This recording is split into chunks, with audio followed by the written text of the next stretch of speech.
Nous sommes avec Exode à son chapitre 34. Exode. Alléluia. Alléluia. Pourquoi dans la maison de Dieu? Parce qu'on apporte en présence de Dieu. Vous allez comprendre que, au même titre que le visage de Moïse a été impacté de la gloire de Dieu, au même titre, Dieu a donné des instructions à Moïse. Je fais l'occurrence aux 10 commandements. Et après, avant même réception de ces 10 commandements, Dieu a demandé à son peuple d'apporter les prémices. Nous lisons la Bible, n'est-ce pas? Amen. Il dit au verset 26.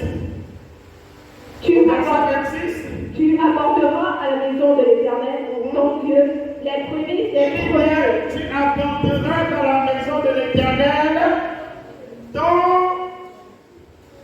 Maintenant, si l'Éternel est ton Dieu, tu dois apporter ton prémisse. Si l'Éternel n'est pas ton Dieu, tu n'apportes pas ton prémisse. Le prémisse ne veut rien dire pour celui qui n'appartient pas à son Dieu. Mais lorsqu'on appartient à ce qu'on a notre Dieu, on a notre Seigneur Jésus-Christ, Dieu nous demande d'apporter ce prémisse. Au même titre qu'il nous demande de pardonner, d'aimer, de faire tout ce qu'il nous demande, j'insiste sur ce point, avant de donner les 10 commandements, il a demandé le prémisse. C'est écrit. Tu apporteras à la maison de l'Éternel ton Dieu les prémices des premiers fruits de la terre. Le prémisse, ça veut dire premier fruit de la terre. Prémisse veut dire premier salaire. Prémisse veut dire première récolte. Prémisse veut dire, en fait, on a un régime de banane là juste derrière. Est-ce qu'on peut me l'apporter? Voilà.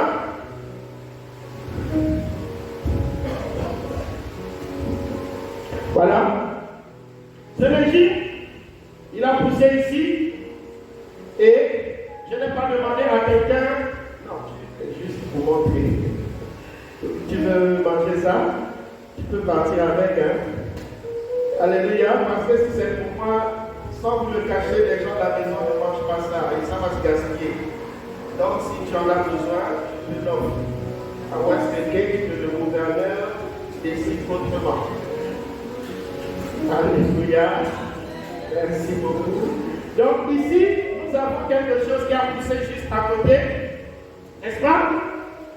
Et quelqu'un a coupé et a déposé ça juste à côté. Avant, c'était comme ça. On ne touchait à rien. Lorsqu'un bananier émet des régimes de banane, on coupe et on apportait à l'église. Alléluia. En apportant à l'église, le sacrificateur réceptionnait ce régime de banane. Et en réceptionnant ce régime de banane, toutefois, fais semblant de me donner, ou bien tu as compris. Je vais vous expliquer comment ça se passe. Est-ce que Dieu est là? Dieu est là, non? Dieu voit, non? Dieu connaît son cœur, ce n'est pas son prémisse, mais je vais faire comme si c'est ton prémisse. Tu es fatigué de porter ton prémisse. Voilà.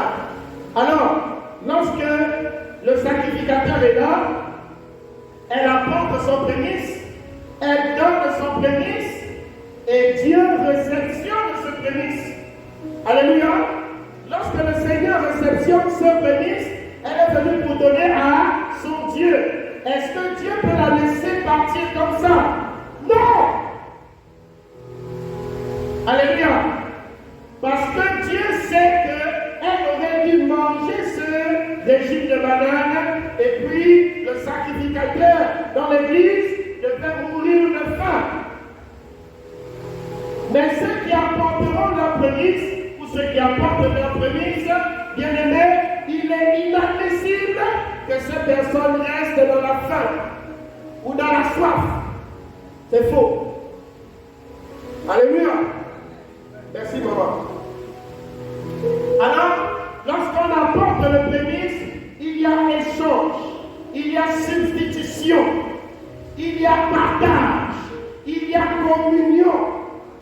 entre Dieu et la personne qui apporte son prémisse.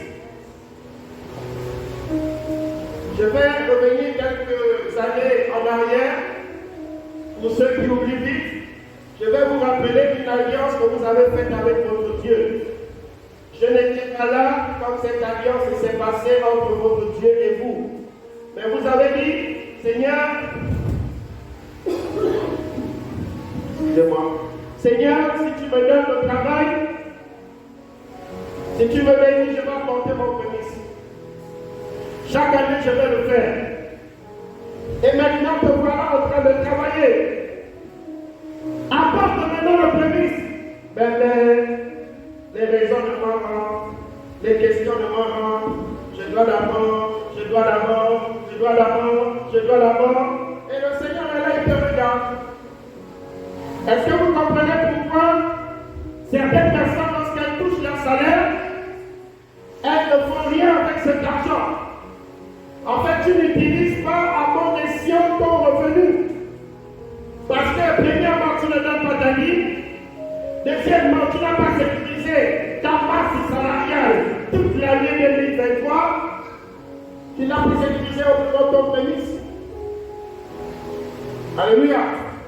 Je sais que ce point dérange beaucoup, mais il faut que la vérité soit dite.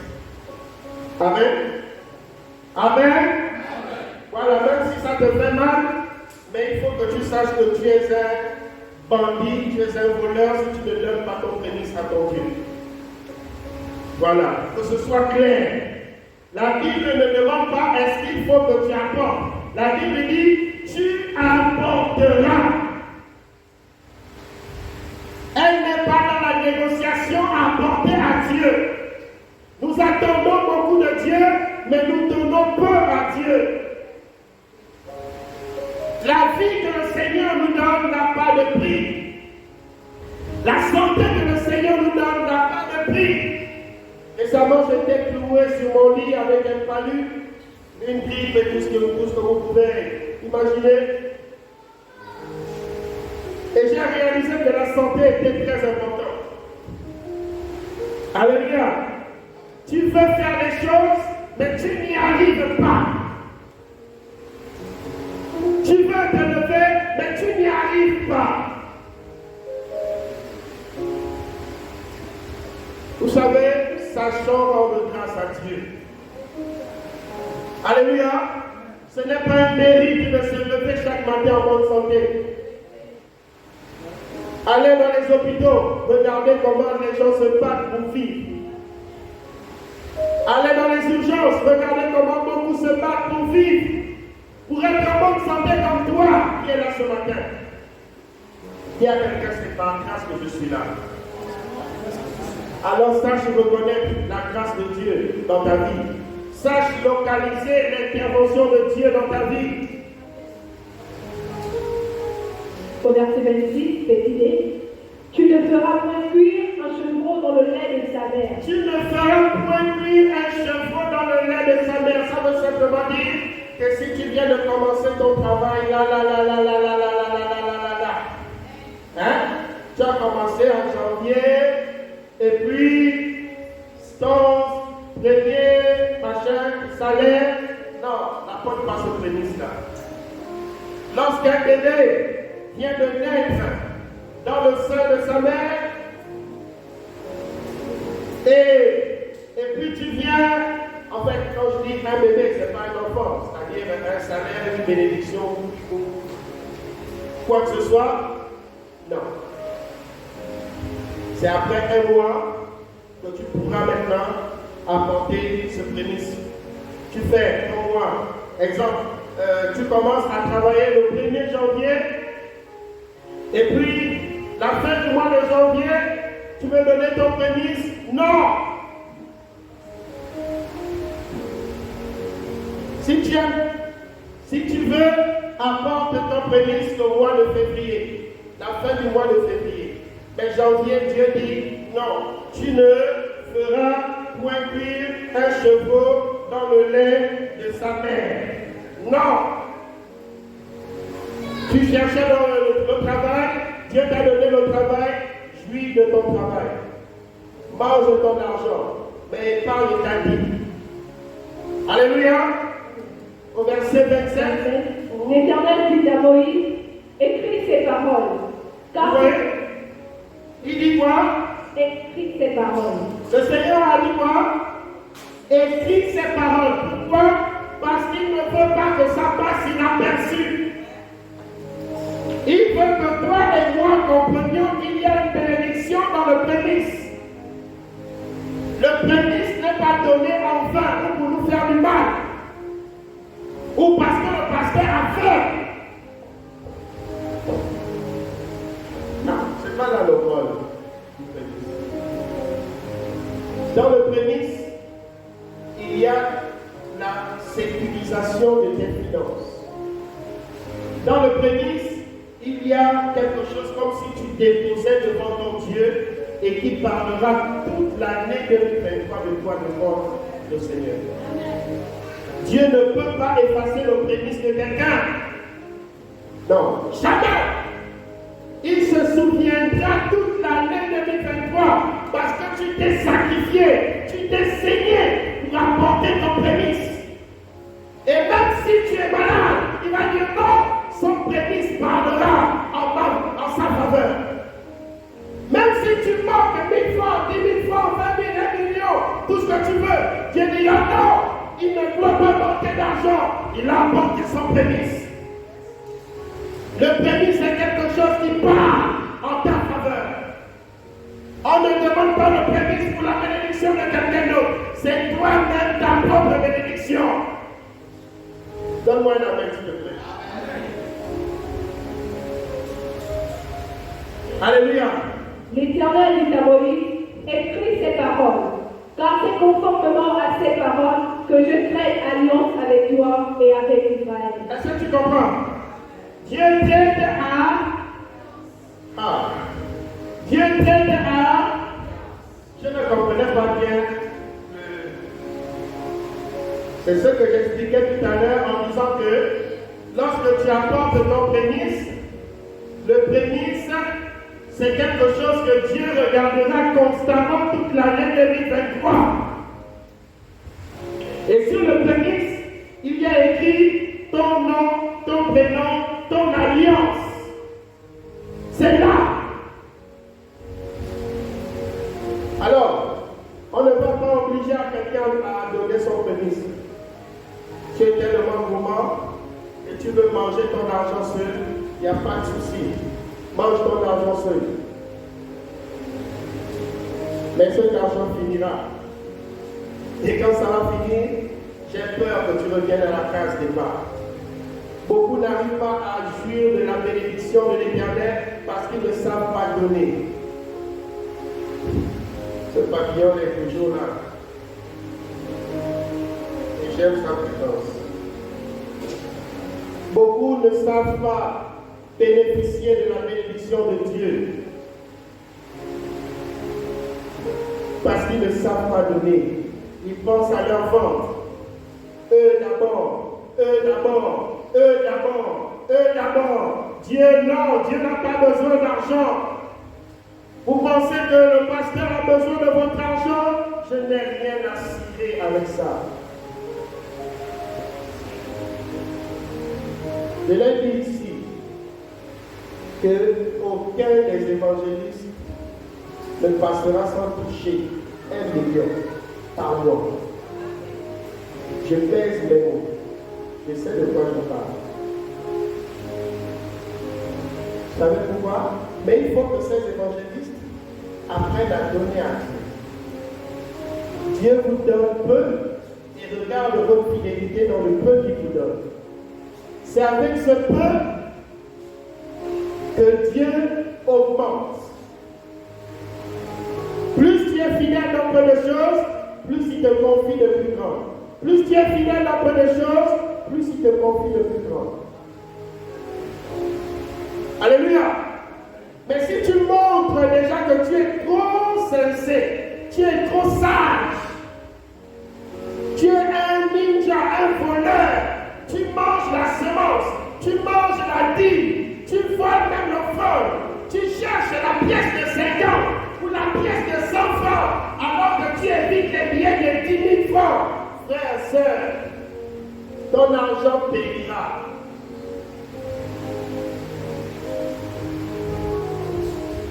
Ton argent périra. Vous connaissez un homme qu'on appelle Judas Iscariote qui avait le même problème que beaucoup en ce matin. L'argent.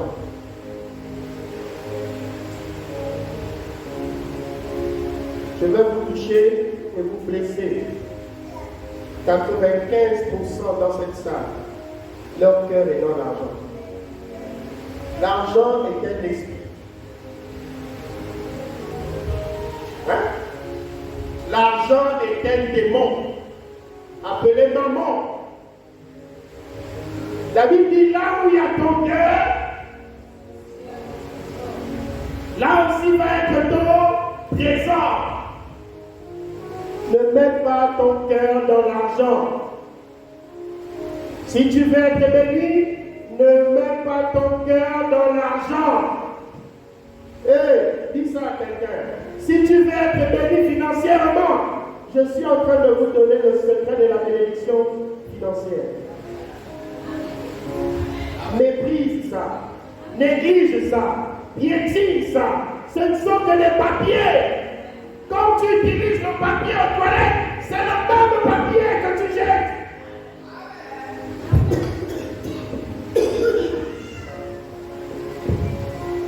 Alléluia.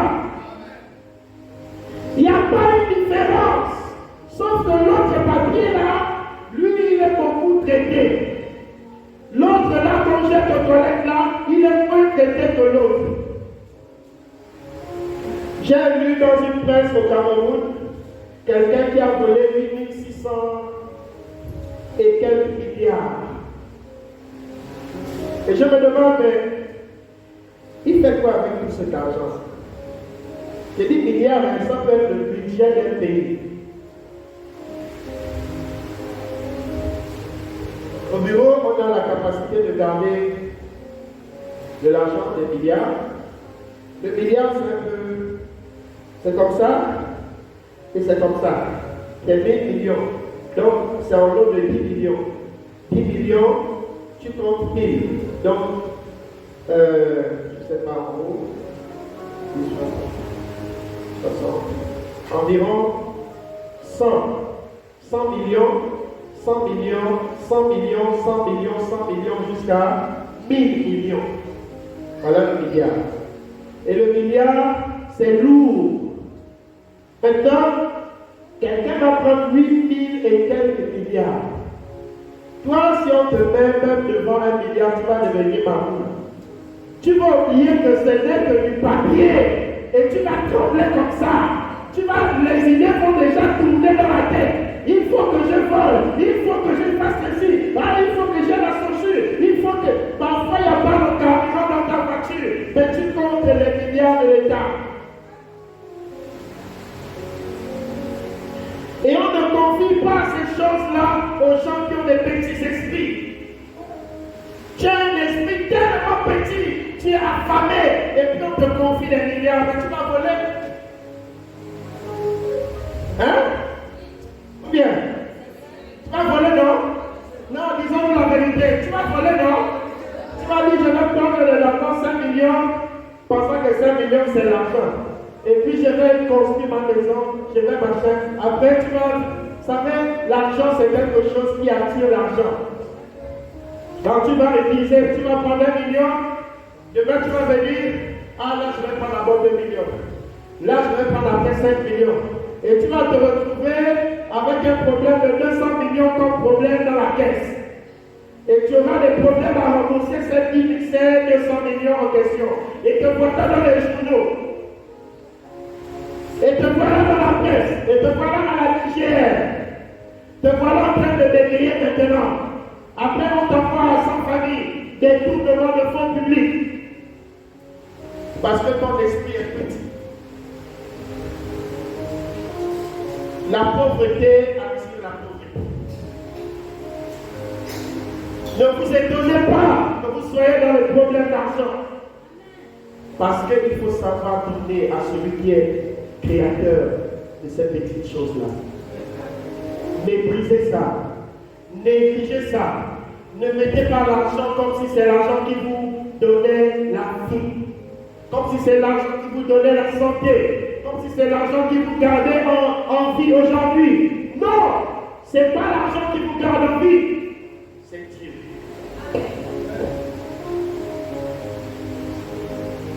C'est Dieu. Et il veut qu'on le reconnaisse, il veut qu'on le sache.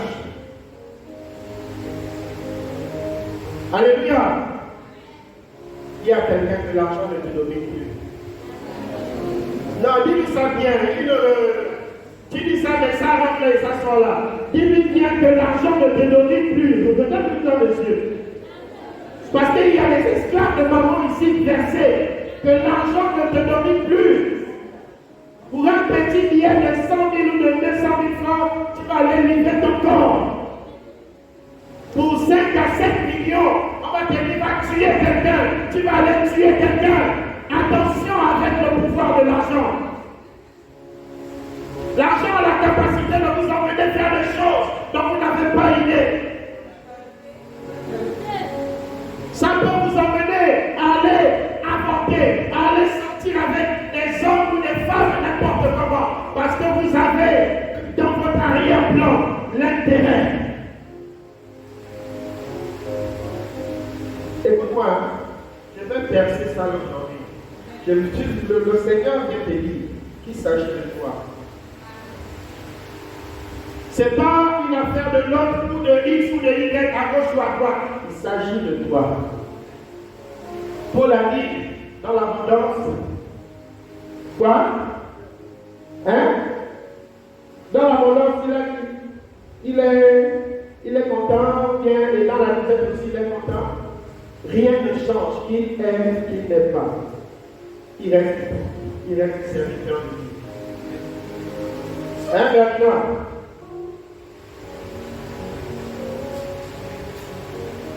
L'argent ne doit pas vous dominer. Je vais vous dire et pousser le bouchon plus loin. La majorité des églises aujourd'hui, quand il y a réunion, c'est l'argent. Réunion, on parle d'argent. Ça devient comme des banques. Il faut administrer les gens. Il faut gérer les gens pour qu'ils donnent de l'argent, pour qu'ils fassent ceci, pour qu'ils fassent cela. On met de côté ce qui est essentiel, ce qui est primordial, ce pourquoi Christ est mort. Le salut de vos âmes.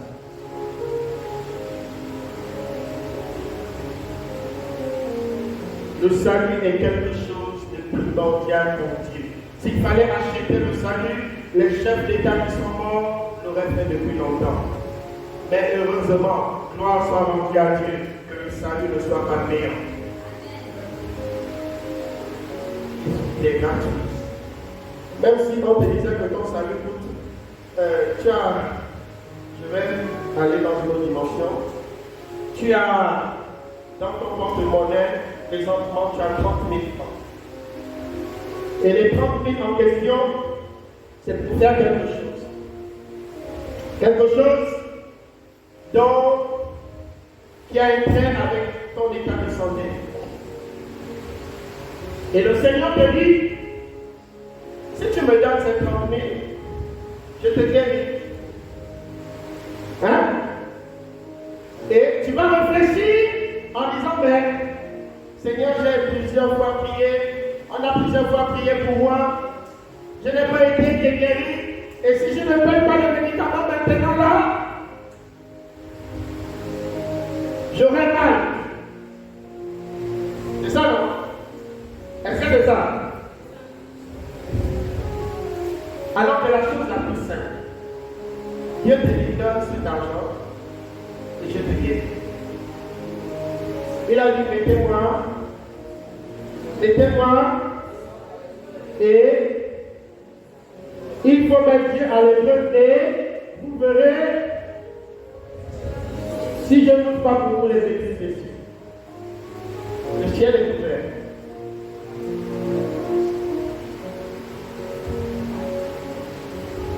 Il n'y a personne qui a résolu de donner son prémisse, sauf lui. une personne, et là même, ce n'est pas son prémisse. Il a mis quelque chose dans son enveloppe, et puis il viendra dire, Seigneur, c'est mon prémisse.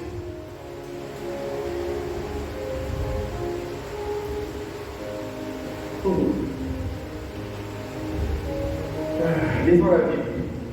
Au verset 28, Vous savez, on ne se moque pas de Dieu. J'insiste sur quelque chose de très fondamental en ce qui concerne le prémisse. Quand votre prémisse est vrai, votre prémisse est pure, j'insiste sur ce point. Ce n'est plus, et ce ne serait plus à vous d'intervenir sur certains aspects tels que le domaine financier dans votre vie pour 2023. Le prémisse parlera en votre faveur. La Bible dit si la masse l'est, si la masse, je n'ai oublié le verset. Hein? Si le prémisse est sain, la masse l'est aussi. Si vous donnez votre prémisse, votre masse salariale est sanctifiée. Alors, j'aimerais te donner un conseil. Ça ne sert à rien de jouer au plus sincère avec ton Dieu ou devant ton Dieu. Ou de dire au Seigneur, voilà, j'ai tel problème. Dieu connaît que tu as des problèmes. Et justement, parce qu'il connaît que tu as des problèmes, c'est pourquoi il te demande le prémisse.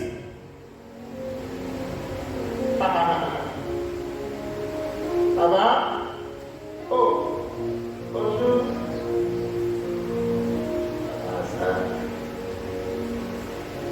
au verset 28. Lisons la Bible. Aujourd'hui, il y a beaucoup de revenants. Comment on dit la Bible? Pasteur dit la Bible, pas que Jésus. Alors? Au verset 28, Moïse fut là avec l'Éternel 40 jours et 40 nuits. Il ne mangea point de pain et il ne but point d'eau. Ça veut dire que Moïse est resté 40 jours et Dieu lui avait parlé de ces choses-là et il a gardé ça dans son cœur pendant 40 jours, 40 nuits. C'est quand Moïse descend de la montagne, il va maintenant vers le peuple, que Moïse dit, bon, voilà ce que Dieu a dit. Voilà. Moïse avait une capacité de rétention importante.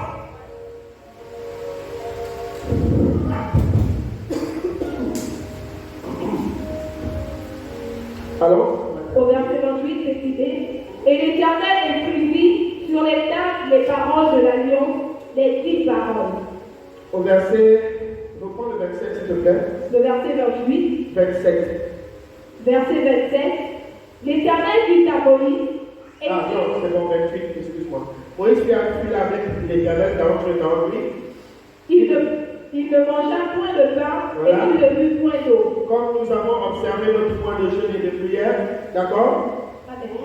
Et l'Éternel écrivit sur les tables les paroles de l'alliance, les 10 paroles. Les 10 commandements ont été donnés à Moïse.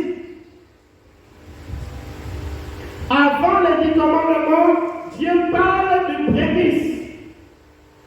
Après le prémisse, Dieu donne les 10 commandements. Et dans les 10 commandements ne figure pas le prémisse en question. Ou bien, quelqu'un qui connaît les 10 commandements? C'est quoi? On a un diable là-bas qui connaît la Bible. Oui. Le premier. Quoi ça? Tu ne tueras pas, c'est le premier commandement. C'est ça? Non, laissez. On a dit, est-ce que quelqu'un connaît là, mais là tu ne demandes pas ouvrir une bouche. Et c'est comme ça.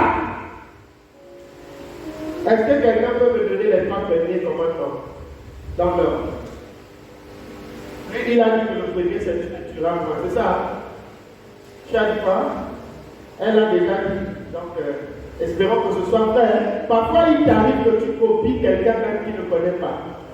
La personne n'a pas la solution, mais tu vas jeter ton œil, même avoir des tensions oculaires parce que tu penses que la solution c'est dans la copie de l'autre.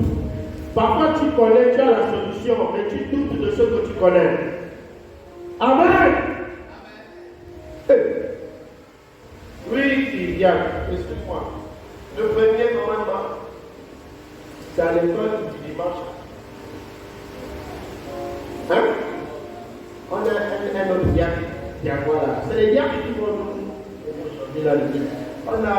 Il a fait pas seulement que je suis diaconesse. Oui, le premier commandement. Regarde. Hein? Maman, tu cries souvent dehors là, je m'entends pas, tu dis. Tu adoreras le Seigneur ton Dieu. On va chez les évangélistes. Hein? Vous allez être surpris, hein? Non, Marie-Inès. C'est pas grave. Ça, c'est l'école du dimanche. Le premier commandement, la première instruction écrite par le doigt de Dieu, ça doit rester en vous. C'est quelque chose qui est primordial. C'est vital. Hein? Non, ne fais pas. Oui, le premier commandement. Tu adoreras le Seigneur ton Dieu. Ah, il connaît quand même. Lisons la Bible. Même si c'est pas ça. Au verset 28, Moïse fut là avec l'Éternel 40 jours et 40 nuits. Il ne mangea point de pain et il ne but point d'eau. Et l'Éternel écrivit sur les tables les paroles de l'alliance, les 10 paroles. Dieu a écrit les commandements sous les yeux de Moïse. Au verset 29, Dieu travaille avec l'alliance. S'il n'y a pas d'alliance avec ton Dieu, ce n'est pas la peine de te fatiguer à venir à l'église tous les jours. Il faut une alliance. L'alliance, c'est le contrat entre Dieu et toi. Au verset 29. Au verset 29, Moïse descendit de la montagne de Sinaï, ayant les 2 tables du témoignage dans sa main, en descendant de la montagne, et il ne savait pas que la peau de son visage rayonnait, parce qu'il avait parlé avec l'Éternel. Vous voyez? Moïse est descendu de la montagne de Sinaï avec les 2 tables du témoignage dans sa main. En descendant de la montagne, il ne savait pas que la peau de son visage rayonnait parce qu'il avait parlé avec le Seigneur. Lorsque tu apportes à ton Dieu, lorsque tu crées, lorsqu'il y a une alliance entre ton Dieu et toi, normalement tu vas être impacté de la puissance du Saint-Esprit. Des choses doivent être impactées, des choses doivent être changées dans ta vie. Amen. On va aller dans Deutéronome 18. Deutéronome 18, 3 à 5. Et sur le tableau, je crois. verset 3 à 5. Voici quel sera le droit des sacrificateurs sur le feu. La Bible dit quoi? Voici quel sera le droit des sacrificateurs sur le feu. Je répète encore bien. Voici quel sera quoi? Le droit des sacrificateurs sur le feu. Qui est sacrificateur sur le peuple? Est-ce que vous pouvez me montrer un sacrificateur ce matin? Est-ce que quelqu'un peut me montrer un sacrificateur? Ah, ça. Est-ce que quelqu'un peut me montrer un sacrificateur? Karel, tu peux me montrer un sacrificateur, s'il te plaît? Ah, tu n'es pas là, hein? Est-ce que quelqu'un peut me montrer un sacrificateur? Vous le montrez du doigt.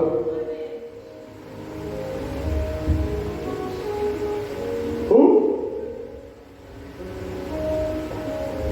Vous ne connaissez pas ce qui est un sacrificateur? Il n'y en a pas dans cette salle. Il est où? Toi? Ah, ça commence à venir. Est-ce qu'il y a un sacrificateur dans cette salle? Il est où? C'est qui? C'est toi? Il est où? Ah, pourquoi? Oh, on est deux, hein? Je suis plus sûr. On appelle sacrificateur une personne ayant été mise pour des œuvres de Dieu, pour opérer des choses saintes, pratiquer des choses saintes, des personnes ayant été mises à part, consacrées pour l'œuvre de Dieu. Je répète ma question. Est-ce qu'il y a des sacrificateurs dans cette salle? Où sont-ils? Voilà. Maintenant, quand on va te consacrer là, quand tu vas voir que Dieu m'a appelé, et puis tu t'engages à servir le Seigneur, et puis on te consacre là, maintenant tu vas faire partie des sacrificateurs. D'accord? Pour le moment, il y en a deux dans la salle. Et que dit la Bible au sujet de ces sacrificateurs? Voici quel sera le droit des sacrificateurs. Donc les sacrificateurs ils ont voilà, ils servent de courroie entre l'œuvre de Dieu, entre le royaume de Dieu et l'Église. Ils servent le Seigneur tous les jours de leur vie et ils posent des saintes, des œuvres saintes qui ont trait au royaume de Dieu. Voici quel sera le droit des sacrificateurs sur le peuple, sur ceux qui offriront un sacrifice. Sur ceux qui offriront un sacrifice. Donc, ceux qui offriront un sacrifice, ils ont droit à quelque chose. Et c'est quoi?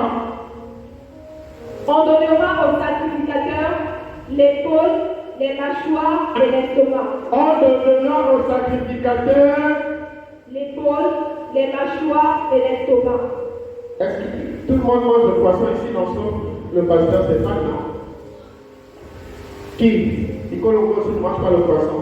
Vous ratez, hein? Quand vous ne mangez pas le poisson, là, vous ne savez pas ce que vous ratez. Bon, quelle est la meilleure partie du poisson?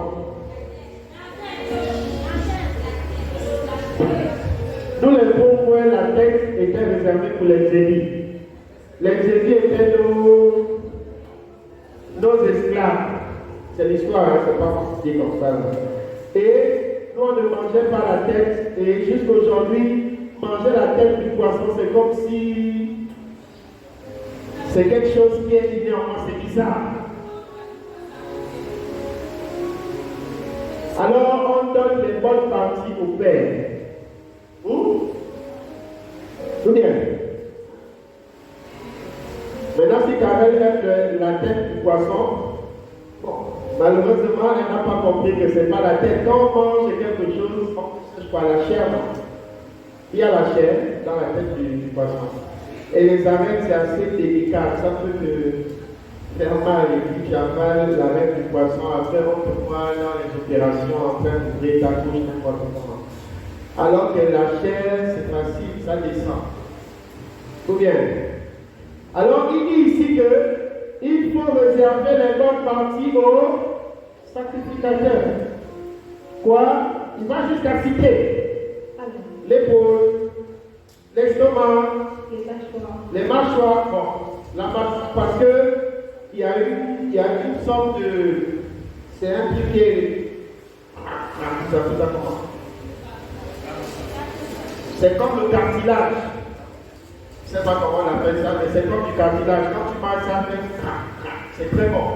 Donc, à cause de cette partie-là, on a dit non, il faut donner ça aux sacrificateurs.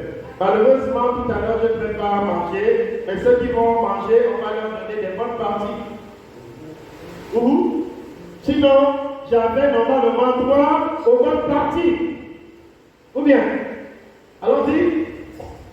Au verset 4, tu lui donneras les prémices de ton blé. Tu donneras à qui?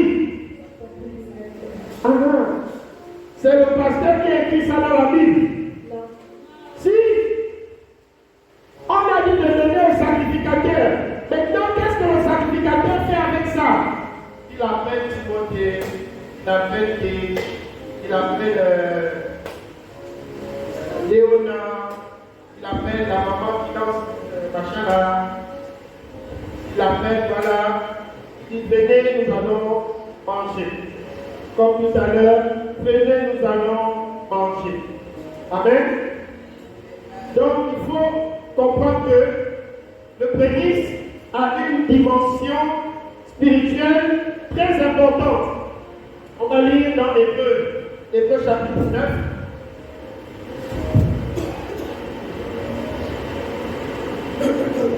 Hébreux chapitre 9. Verset 6 à 9. Verset 6 à 9. Or, ces choses étant ainsi disposées, Ces choses, c'est-à-dire quoi? Tout ce que nous faisons là étant ainsi disposés, puis les sacrificateurs qui font le service, les sacrificateurs qui font le service entrent en tout temps dans la première entrent en tout temps dans la présence de Dieu. Là où toi tu n'as pas accès, le sacrificateur a accès. D'accord? C'est pourquoi on ne parle pas n'importe comment d'un sacrificateur. Oui. entrent en tout temps dans la première partie du tabernacle. Même si vous êtes marié, n'oublie pas qu'il est sacrificateur. Lui, il a coulé sur lui. Amen. Pour respecter cette huile-là. Oui. Au verset 7. Et dans la seconde, le souverain sacrificateur seul entre une fois par an.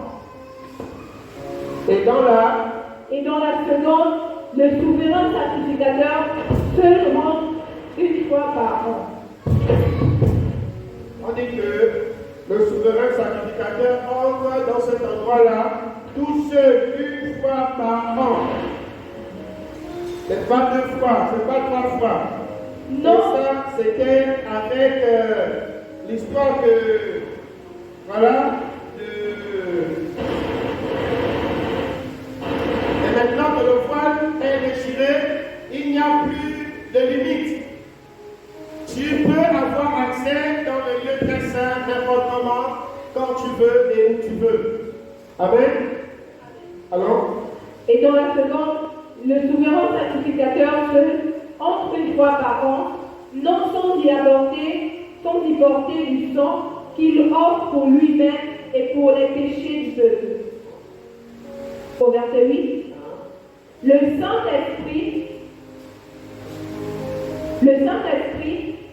montrait par là que le chemin du lieu très saint n'était pas encore ouvert tant que le premier tabernacle subsistait.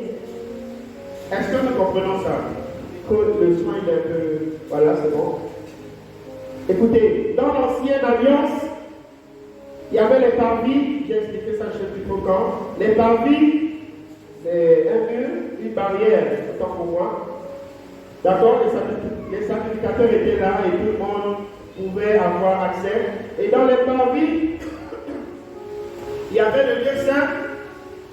Et après le lieu saint, il y avait un voile avec une peau épaisse. On ne pouvait pas avoir accès dans cette salle où reposait l'arche de l'alliance. Et le bâton d'Aaron qui avait fleuri. Et lorsque le Seigneur est mort, la Bible dit que le voile s'est déchiré. Donc, l'accessibilité était donnée à tout le monde. Amen. Amen.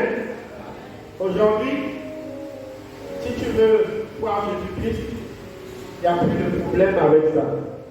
Il n'y a plus de barrière avec ça. Il n'y a plus de limite avec ça. Il faut simplement croire et tu verras le Seigneur. On va terminer avec Ézéchiel 44, 28, 30.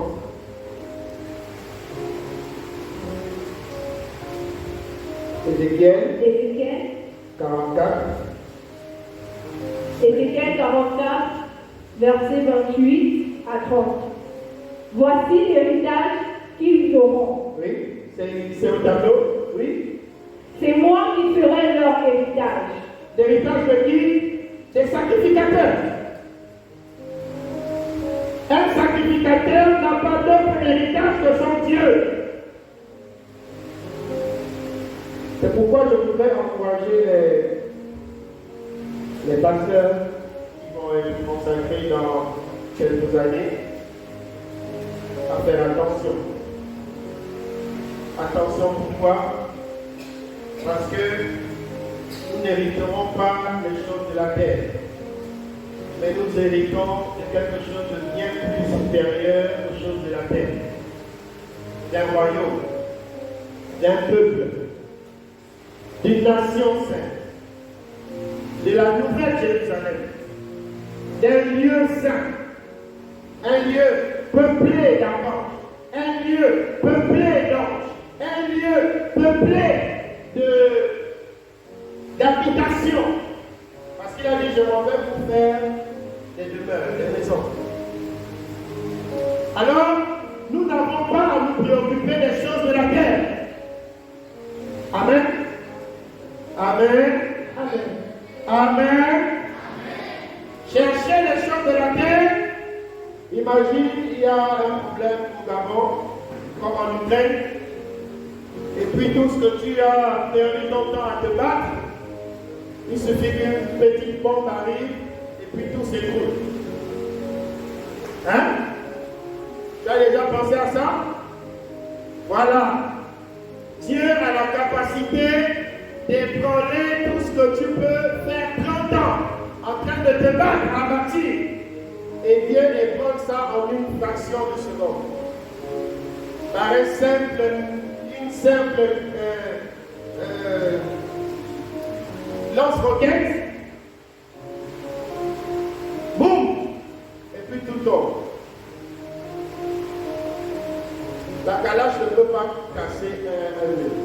Le PA ne peut pas casser un mur. Mais une lance-roquette, oui. Même la cracheuse ne peut pas. Il faut la lance-roquette. Et puis tout s'écoule. Là où tu as mis tes espoirs, tu as pris du temps pendant des années, tu as fait les tontines, tu as épargné, tu as jeûné, et puis Dieu permet que tout s'écoule. Pourquoi, Seigneur? Pourquoi, Seigneur? Tu sais pourquoi? Parce qu'il n'y a pas de prémices. Parce que tu voles à ton Dieu. Et tu te dis, en quoi, Seigneur, t'avons-nous volé? Il dit, mais dans les dîmes et dans les offrandes. Tout à l'heure encore, tu vas chercher 50 francs ou 25 pour venir balancer ça ici là. Tu penses que tu plies la pièce de 25 jusqu'à la sueur même sort de la pièce de 25. Tu tends la main au fond. On connaît tout ça. On a fait ça à l'église catholique. Ma grand-mère me donnait 100 francs. Et puis, Hélène Maillet, elle me donnait 100 francs.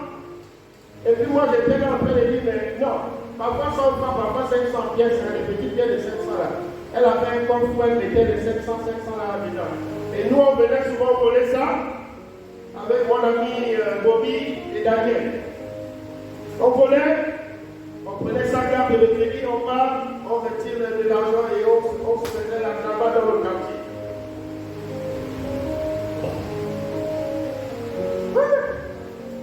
Moi aussi j'ai volé, j'ai braqué, j'ai volé, quoi?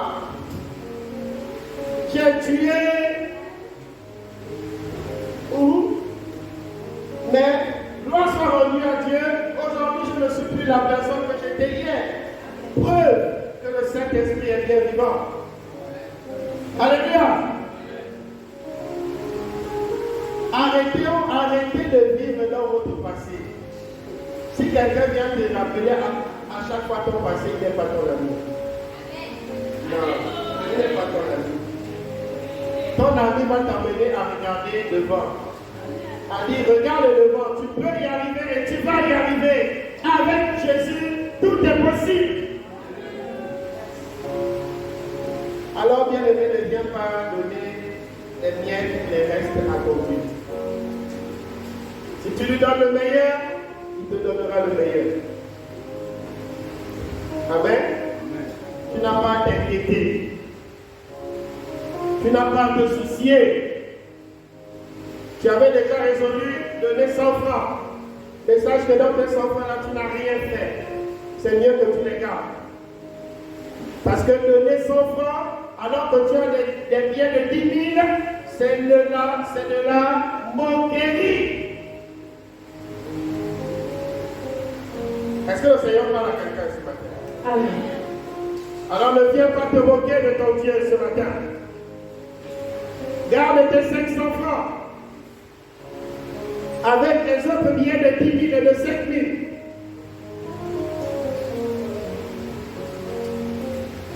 Ézéchiel. Au verset 28, voici l'héritage qu'ils auront, c'est moi qui serai leur héritage. Vous ne leur donnerez point de possession en Israël, je serai leur possession. Dieu dit, il sera notre possession. Il est notre héritage, il est notre possession. Amen. Est-ce que c'est pas merveilleux ça? Quand toi tu penses que tel pasteur n'a pas construit, tel pasteur, il est ceci, il est cela, tel mec quand il dort, il réfléchit, il sait, il a des enfants, il a une famille, il faut qu'il ait sécurité. Et ce n'est pas ton problème. Regarde la poutre qui est dans ton œil, et regarde la faille qui est dans l'œil de l'autre. Alors lui, sa possession, c'est son Dieu. Au verset 29, La Bible dit, ils se nourriront des... Qu'est-ce qui est écrit? Au verset 29, attends un moment. Est-ce qu'on peut lire le 29? 1, 2 et 3.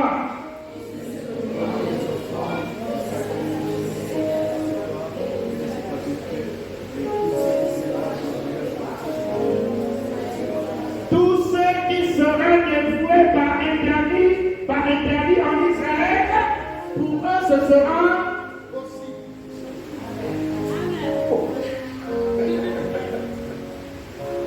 Quand Dieu dit, vous n'allez pas manger le porc, c'est un exemple interdit.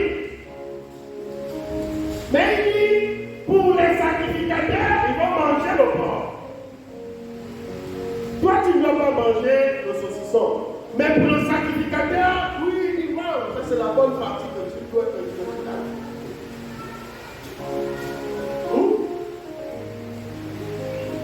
La Bible dit qu'ils se nourriront des offrandes.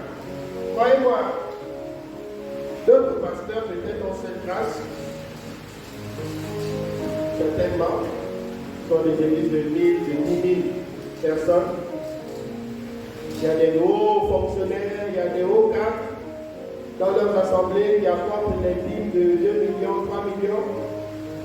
Et le pasteur peut se retrouver avec 10 millions par mois. Mais nous ici, on a par mois, donc, l'imam, c'est tous les 3 mois, il donne 30 000, 90 000, 80 000. Après 3 mois. Donc par mois ici, là, on peut compter 100 000, 150 000 par mois. Mais gloire soit rendue à Dieu que je travaille. Parce que si je ne travaillais pas, ça allait être compliqué. Et beaucoup au niveau du CRM me disent, pasteur, moi je veux faire comme vous, je veux être comme vous, vous êtes mon modèle, vous êtes machin. Elle est compétitive. Beaucoup regardent à ce qu'ils voient. Ils voient la douane, ils voient le ministère, ils voient tout. Et puis ils se disent, waouh, lui là c'est un pasteur qui est béni. Mais ils oublient qu'avant d'être béni, il faut mettre le sacrifice. Il faut déposer quelque chose aux yeux de ton Dieu. Quand je suis allé prendre le crédit, des millions, et je viens, je dépose devant l'église. Moi-même, je reste comme ça, et je rembourse le crédit pendant 4 ans. Et puis Dieu va rester sensible. Mais non,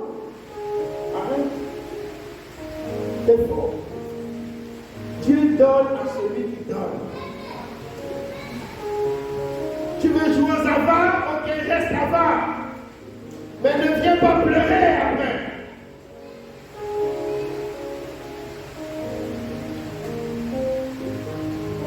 Et j'ai dit que cela soit silencieux jusqu'aujourd'hui, là-bas. Les gens ne savent pas. On avait lancé appel de fonds pour les instruments. Il fallait beaucoup d'argent. Je suis allé, j'ai pris mon engagement, j'ai pris tout, dette, crédit, tout. Monsieur Maillé, face à laquelle j'ai compté les millions, déposé. Et puis Dieu, quand il a vu ça, il a dit oui, voilà au moins quelqu'un à qui je peux tenir et qui va me renvoyer l'ascenseur. Ne soyez pas dur avec l'argent. Ne soyez pas avare avec l'argent. Je suis habitué, même si hier, c'est quand vendredi, j'avais 4 millions même. Et puis, 4 millions là, j'ai terminé ça le même jour. Régler ce qu'il fallait régler. L'argent est fini. C'est rien du tout. Mais pour vous là, même 500 000, tu vas devenir fou. Tu vas aller au marché Petit Paris, acheter les chaussures, acheter les robes, acheter les tissages de... Ah! Pourquoi Dieu ne vous donne pas? Voilà pourquoi. Parce que vous l'oubliez carrément. Vous mettez Dieu à côté, mais là tu vas donner ça là. Ok, tu ne sais pas une chose, un piège, c'est que quand Dieu te donne, il te regarde comme ça.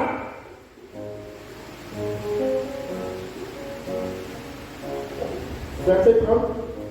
Au verset 30, les prémices de tous les fruits et toutes les offrandes que vous présenterez par élévation appartiendront aux sacrificateurs. Donc, normalement, quand on apporte une offrande, on l'élève. D'accord? Prémices, offrandes, tout ce que tu viens donner à Dieu, tu l'élèves. Et le sacrificateur bénit cette offrande.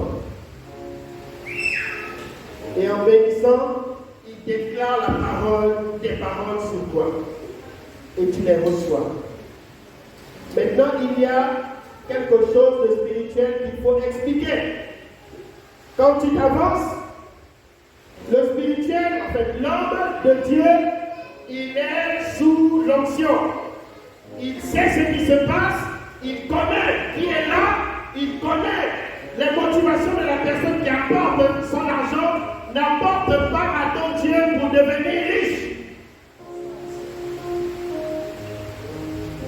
Apporte à ton Dieu par reconnaissance et non pour devenir riche. Ce n'est pas un businessman. Ce n'est pas une banque pour multiplier ton argent. Alléluia. Il y a, je l'ai dit, en introduction, il y a partage, il y a contact de bénédiction. Tu donnes à ton Dieu, Dieu comble le vide que tu as donné. Alléluia. Alors nous voulons prier maintenant. Enfin, les prémices de tous les fruits et tous les offrandes que vous entrez par élévation appartiendront aux sacrificateurs. Vous donnerez aux sacrificateurs les prémices de votre Pâque. Après cela, bénédiction repose sur votre maison. Il y a des maisons où c'est le problème. C'est le problème pourquoi? Vous savez, moi ça fait combien de mois déjà que je n'ai pas fait le marché chez moi. Et sans vous cacher, ça me donne toujours. Je continue de manger. La table est là et c'est les bons morceaux encore qu'on vient me déposer. Et je m'interroge, mais le congélateur là depuis là n'est pas vide. Tu sais pourquoi? Parce que Dieu a un regard sur ma maison. Il sait que je me prive pour donner d'abord à l'œuvre de Dieu. Dieu d'abord. Chez nous, c'est Dieu d'abord. Nous après.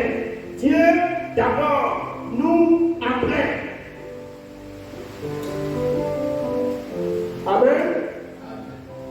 soit ainsi dans la maison de Monsieur Non, qu'il en soit ainsi au BK7 chez les évangélistes, qu'il en soit ainsi dans la famille du couple QAT, dans la famille de Papa Jean, dans les diacres, dans les évangélistes, dans les frères, dans les sœurs, que Dieu soit la priorité avant vous, que vos besoins soient derrière ce que Dieu a dit, et tout ce qu'il réclame, c'est que nous le reconnaissons comme Seigneur et Sauveur. Le Seigneur veut s'occuper de nous. Le Seigneur veut que nous lui donnions le contrôle de nos maisons, le contrôle de nos familles, le contrôle de notre argent. Il veut que nous le fassions. Alors, le temps de nous allons prier.